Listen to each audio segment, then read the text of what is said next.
Well, today, lucky enough to be joined by Jack McDonald. Works for Golf Canada as a member of the Saskatchewan Golf Hall of Fame back in 2013. A longtime Kamloops guy, but born in Rosetown in the Swift Current area for a lot of your junior time. Jack, why don't you just kind of tell us a little bit about your start in the sport of golf in small town Saskatchewan? Well, as you said, I was born in Rosetown. We moved to Swift Current when I was 8, and then my mom and my parents were going on vacation when I was 13, and they were going up to Melfort to visit some friends. And I didn't want to leave Swift because I was having a good time playing baseball with my buddies, but I had to go with Mom and Dad. And we turned out that there was a ballpark right behind the family that we were visiting, and there happened to be a set of golf clubs downstairs in the house. So I asked if I could take the golf clubs over to the ball diamond and bat some balls around. That was fine.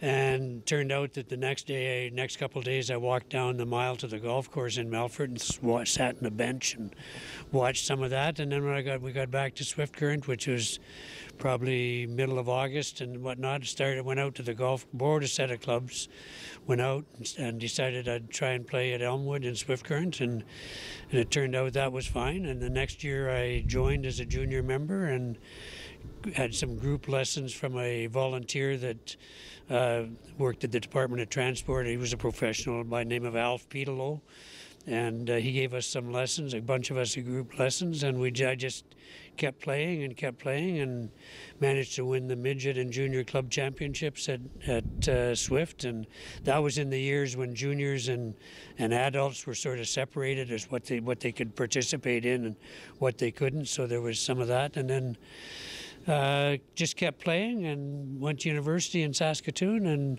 my summer job was working in the golf shop with my boss at that time was a fellow by the name of Alex Kozakevich. So I worked for Cozy for 4 years and learned a lot about golf administration and the running of a golf course and running of competitions and how to deal with people, and then moved to Prince George to work in the pulp and paper industry, and had a great mentor out there. I started playing when we got there in May of '69, and this fellow came along saw me on the first tee and said, with a very heavy Scottish accent, he said, I hear you're new in town. He said, can I walk with you a bit? And I said, sure. So we walked for the first 4 holes, and he asked a whole bunch of questions about my background and watching me play and what have you. This fellow was by name of Finlay Young, and he was from Glasgow, and he was involved with British Columbia Golf Association at that time. And I guess I passed whatever interview which he was doing. He was interviewing me, and I passed that. So I got to play with him for about 10 years and got involved with club organization there through Finlay. And then we moved to Kamloops. We took a different job, a different company. But I know Finlay was watching because he phoned a friend of his when BCGA Zone 2 needed somebody, phoned a friend of his and said, get Jack to do that. So that got me into British Columbia Golf, and I was a tournament director for a couple of their tournaments, and then eventually to British Columbia Golf Provincial Board and president of British Columbia Golf for 2 years. I guess that was 97, 98. And then Finlay said, this is my last year on the nominating committee. I need you to go with RCGA. And I said, well, Finlay, I've got this past president stuff to do for BCGA. And he said, well, there won't be a lot of work for RCGA the first couple of years. He lied. There was a lot of stuff to do, so I passed up my past president's duties and then got onto the governor's board of governors with RCGA, and so that was 98. And then an expectation at that time of governors was that you would take some rules education. I wasn't totally unfamiliar with the rules, having played in provincial championships and national championships, but not to the extent that I got involved. And then things went from there. I was asked in 2003 if I'd be a rules chair for Canada for 2005, 6, 7, and 8, and talked with my wife because I knew that involved a lot of time, and we said that was fine. And from there on, I got onto the executive committee executive committee of RCGA and onto the board of directors and became president of Golf Canada in 2010. And then I've just carried on with rules education, and which I enjoy teaching and helping referees and helping players show how the rules can help them. Yeah, absolutely. I think you're in the Hall of Fame for distinguished service, but you could play a lot. You got to do a lot of things playing the game. But you mentioned some nationals and whatnot. You could play, eh?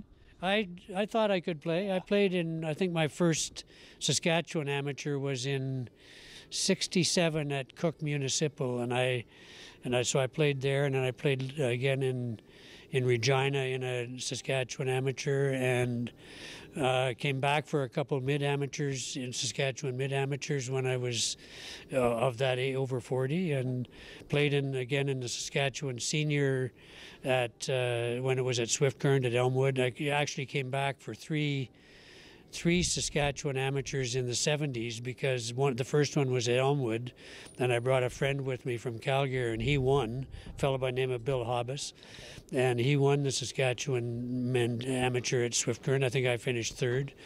And then the next one was at Cook in PA, and Bill wanted to come back, so I came back and played there.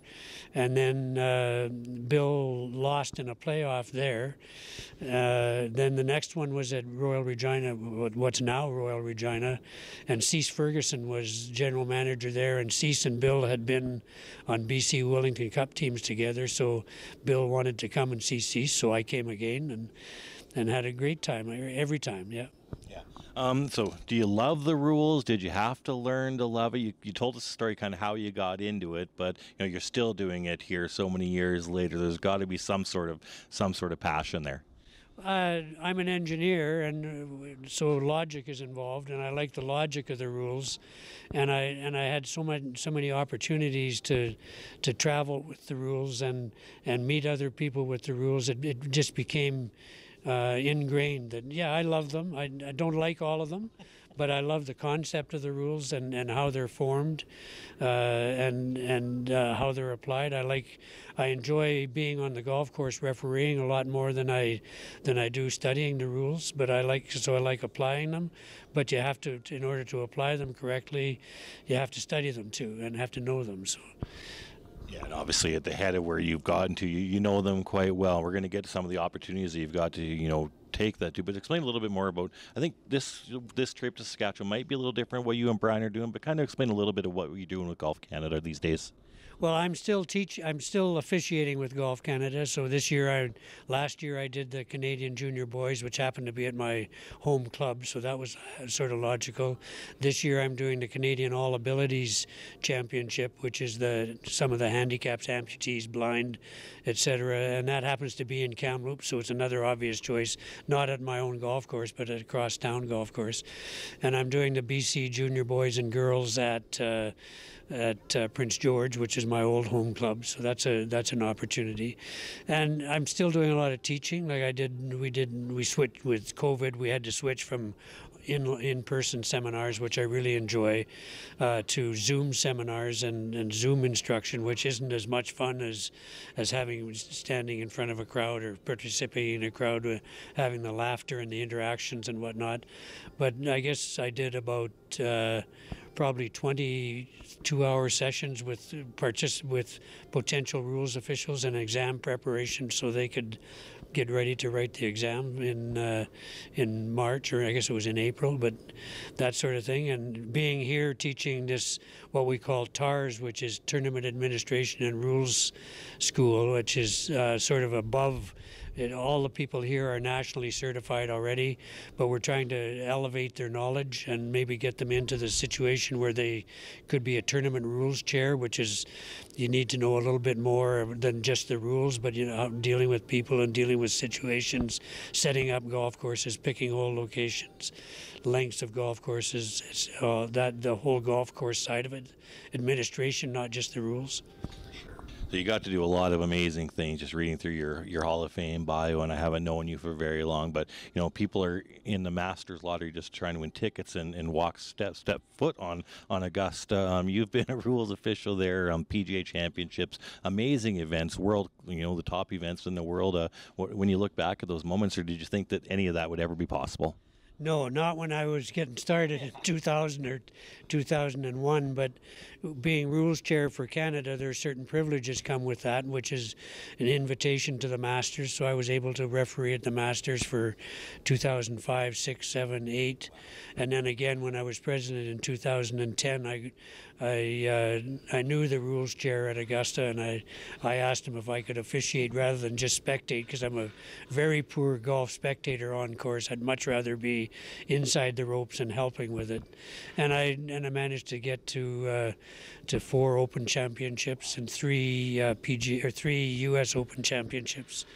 So I mean, those are the privileges that come with the position of rules chair for Canada. Privileges, but hours put in, right? Yeah, I think it's not. I consider it a privilege, not a reward. But obviously, it's the result. Getting into that position is the result of a lot of hours and effort put into on the course, in the school, on the in the books, that sort of thing.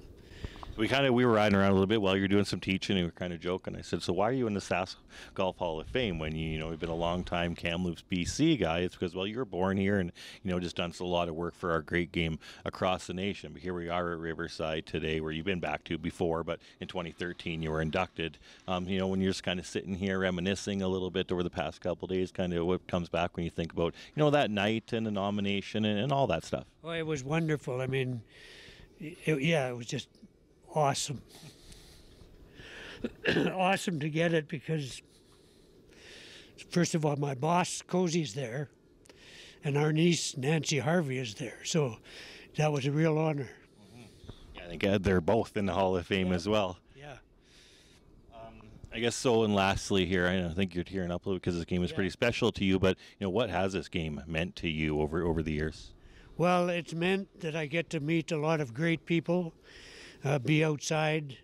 My family now enjoys golf. I was the first one in my family to, to play golf, and now that I see my daughters and wife and grandkids playing golf, it just means a lot. It's provided a lot of opportunities to travel, to meet people from around the world, participate with them in nice, friendly atmospheres, and it's just been great. And I was trying to do a job at the pulp mill the whole time too, so there were some challenges there. But yeah, the game has meant a lot to me for the last 60 years. Yeah, this has been a pleasure to sit down today. A great ambassador from Saskatchewan. Thanks for doing this, and thanks for your gifts for the game and our nation. Thank you very much, Clark. It's been a privilege.